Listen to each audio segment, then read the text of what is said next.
नमस्कार दोस्तों, wealth sky के एक और नए इंटरेस्टिंग वीडियो में आप सभी लोगों का स्वागत है। मेरा नाम है सुधीर और बात करेंगे इस वीडियो में हम निफ्टी एंड बैंक निफ्टी के बारे में। दोनों के चार्ट को समझेंगे, अंडरस्टैंड करेंगे जो मार्केट में ब्रेकआउट आया है तो इस ब्रेकआउट के टारगेट कितने बन सकते हैं और क्या यहाँ से निफ्टी नया लाइफ टाइम हिट करेगा, इस चीज़ को हम समझने की कोशिश करेंगे। तो जल्दी से इस वीडियो को स्टार्ट करते हैं। वीडियो स्टार्ट करने से पहले सबसे पहले बात कर लेते हैं मार्केट एट 11 के वीडियो की। मार्केट एट 11 के वीडियो में मैंने आपको क्लियरली बताया था कि कल एक मार्केट ने रिकवरी दिखाई थी और आज भी एक पॉजिटिव सेंटीमेंट के साथ मार्केट ट्रेड कर रहा है। अगर आपको करना है तो बाय करना, सेल बिल्कुल मत करना, और अगर बाय नहीं करना चाहते हो तो कुछ नहीं करना। ये चीज़ आप क्लियरली समझ लीजिए। तो यहाँ पे एक ट्रेंड बना, यहाँ पे ये 5 मिनट का हाई बना और उसके बाद ये ब्रेकआउट हुआ। उसके बाद मार्केट ने कंटिन्यूसली 18,400 के ऊपर सस्टेन करने लग गया और 18,400 के ऊपर तो क्लियर कट बाय था। तो ये पूरा एक मोमेंटम यहाँ पे कैप्चर करने को मिला, जो कि ये प्रीवियस जो स्विंग था 18,460 का, वहाँ तक का, तो एक काफ़ी अच्छा प्रॉफिट यहाँ पे देखने को मिला था। ठीक है।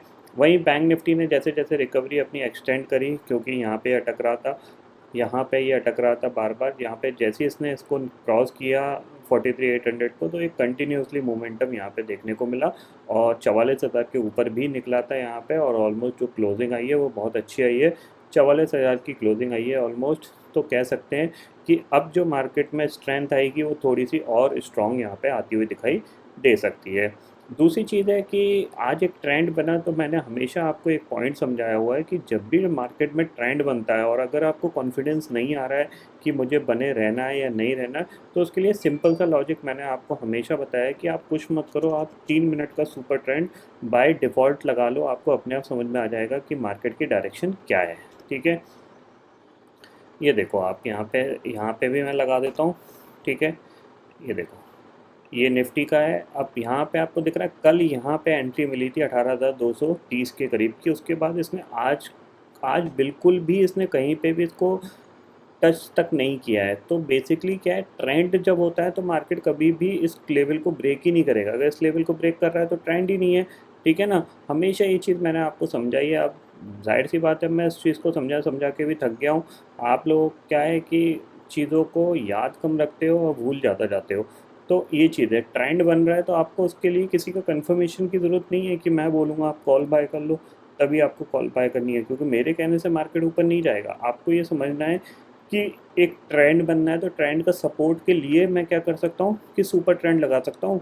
अगर सुपर ट्रेंड नीचे टूट जाएगा तो मैं एग्जिट कर जाऊँगा, अगर ये ऊपर बना रहेगा तो मैं बना रहूँगा। सिंपल सा लॉजिक है इसमें। अब इसमें आप ज़्यादा दिमाग लगाओगे, ज़्यादा एनालिसिस लगाओगे, तो फिर आपको कन्फ्यूज़न यहाँ पे बना रहेगा। ठीक है। ये आज के मार्केट का रहा। अब हमें समझना है कि आगे आने वाले दिनों में क्या हो सकता है। तो जाहिर सी बात है, मंडे का जो ट्रेडिंग सेशन रहेगा वो पॉजिटिव ही रहेगा। क्यों रहेगा?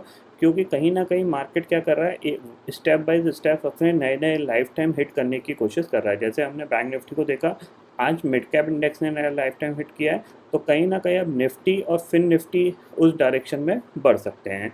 तो ऑप्शन चेन डाटा में मैंने आपको सुबह भी बोला था कि 18,400 की कॉल जो पुट है वहाँ पे काफ़ी तेज़ी से ओपन इंटरेस्ट बढ़ के आया है।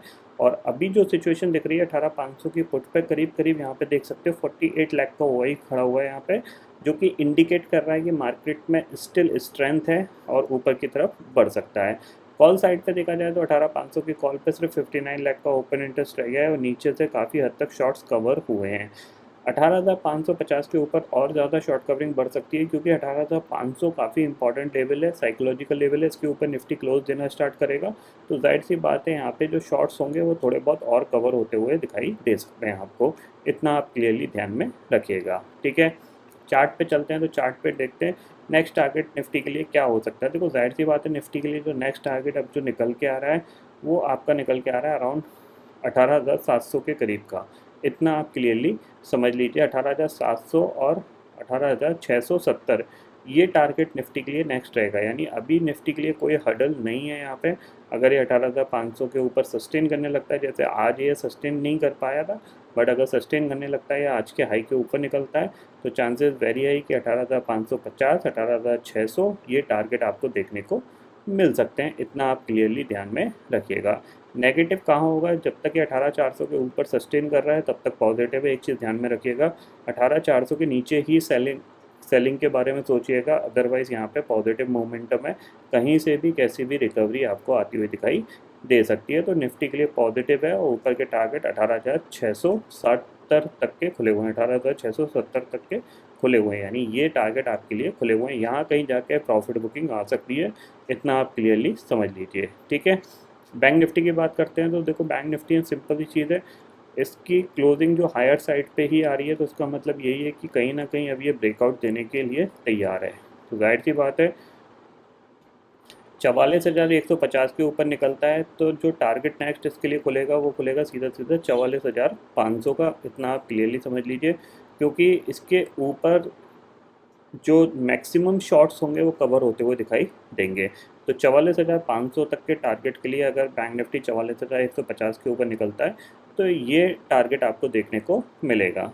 सेलिंग के लिए यहाँ पे एग्रेसिव सेलिंग तभी बन सकती है जब आपको 43,500 के नीचे ये ब्रेकडाउन देता हुआ दिखाई दे। अब एक चीज़ ध्यान में रखिएगा कि हो क्या रहा है, देखो अगर आप इस रेंज को थोड़ा सा समझोगे, यहाँ पे ये ऊपर गया, नीचे आया, सपोर्ट लिया, फिर ऊपर गया, फिर नीचे आया, सपोर्ट लिया, फिर ऊपर गया, फिर थोड़ा सा रिट्रेसमेंट, फिर ऊपर गया, फिर रिट्रेसमेंट, फिर सपोर्ट सेम लेवल पे, और अब इसने दोबारा से ऊपर गया है। तो अगर ये इस अटैम्प्ट में अगर इसने ब्रेकआउट दे दिया तो बहुत अच्छी बात है, एक अच्छा मोमेंटम देखने को मिल सकता है। और अगर ये ब्रेकआउट नहीं दे पाया तो चांसेस बन सकते हैं कि इस बार ये ब्रेकडाउन दे सकता है, क्योंकि एक अटैम्प्ट, दो अटैम्प्ट, तीन अटैम्प्ट, चार अटैम्प्ट और ये ऑलमोस्ट कह सकते हैं पांचवा अटैम्प्ट होगा ब्रेकआउट के लिए। अगर नहीं दे पाया तो फिर चांसेस इसके बन सकते हैं कि ये ब्रेकडाउन दे दे, इतना आप क्लियरली समझ लीजिएगा। तो ये पॉइंट आपको यहाँ पे ध्यान में रखना है, ठीक है। हालांकि ब्रेकआउट के चांसेस बहुत ज़्यादा बनेंगे, क्यों बन रहे हैं, क्योंकि मैं एक ही चीज़ आपको बताता आ रहा हूँ कंटिन्यूसली कि जो ग्लोबल सेटअप्स हैं वो बहुत अच्छे कामकाज कर रहे हैं और ग्लोबल मार्केट स्टिल आपको ऊपर की तरफ मूव करते हुए दिखाई दे रहे हैं। आप देख सकते हैं यहाँ पे नैस्डैक आपका, नैस्डैक फ्यूचर करीब 43 पॉइंट ऊपर है और कल भी इसमें ऑलमोस्ट 2% की तेज़ी देखने को मिली है, 14,000 के आसपास ये ट्रेड कर रहा है, ठीक है। तो एक और अनदर ब्रेकआउट यहाँ पे देखने को मिलेगा। अगर हम समझें तो इसमें ऑलमोस्ट ये ब्रेकआउट है, अब इसके पास कोई रेजिस्टेंस नहीं है, कहाँ तक नहीं है, 15,000 या फिर आपका 15,250 तक कोई रेजिस्टेंस नहीं है। तो चांसेस वेरी हाई कि ये धीरे धीरे धीरे धीरे ऊपर की तरफ ही मूव करने की कोशिश करेगा। तो ये पॉइंट आपको दिमाग में ज़रूर रखना है कि ग्लोबल सेटअप बिल्कुल पॉजिटिव है, उनमें कोई नेगेटिविटी नहीं है। जो डाउ में थोड़ा बहुत जो रिट्रेसमेंट आया है वो कहीं ना कहीं यहाँ पे सपोर्ट लेके दोबारा से बाउंस करने की कोशिश करेगा, आप ये देख सकते हैं यहाँ पे। बट जो प्राइस एक्शन यहाँ पे जो बना हुआ है वो थोड़ा सा नेगेटिव है, एक चीज़ ध्यान में रखिएगा, क्योंकि यहाँ पे लोअर लो का फॉर्मेशन बन रहा है और कहीं ना कहीं ये जो ट्रेंड लाइन है ये इंपॉर्टेंट है। अगर ये ब्रेकआउट होती है तो फिर चांसेस बन सकते हैं कि ये 34,000 तक जा सकता है, बट कोई ज़्यादा बड़ी सेलिंग आएगी इसके चांसेस थोड़े से कम है, क्योंकि मैंने बताया ना कि डाउ जोन्स अपने टॉप से कोई ज़्यादा नहीं गिरा है। नैस्डैक में करीब 40 से 45% का करेक्शन देखने को मिला था, तो नैस्डैक के अंदर बहुत जगह है चलने के लिए। इवन 2020 के बुल रन में नैस्डैक ने सबसे अच्छे रिटर्न बना के दिए थे, ना कि डाउ ने। तो आप नैस्डैक को फॉलो करो अगले 15-20 दिन, और उसमें अगर पॉजिटिव ट्रेंड बना रहता है तो फिर हमारा मार्केट भी धीरे धीरे ऊपर जाने की कोशिश करेगा, इतना आप क्लियरली ध्यान में रखिएगा, ठीक है। तो आपको यहाँ पे निफ्टी के बारे में पता चल गया, बैंक निफ्टी के बारे में पता चल गया। तो ये स्टेप्स आपको फॉलो करने हैं कि पॉजिटिव मोमेंटम है, पॉजिटिव साइड पे ही ज़्यादा आपको अपॉर्चुनिटी ढूंढने को मिलेगी, ये चीज़ ध्यान में रखिएगा।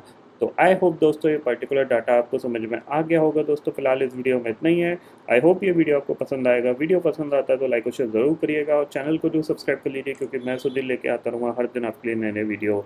इसी के साथ शुक्रिया दोस्तों, जय हिंद।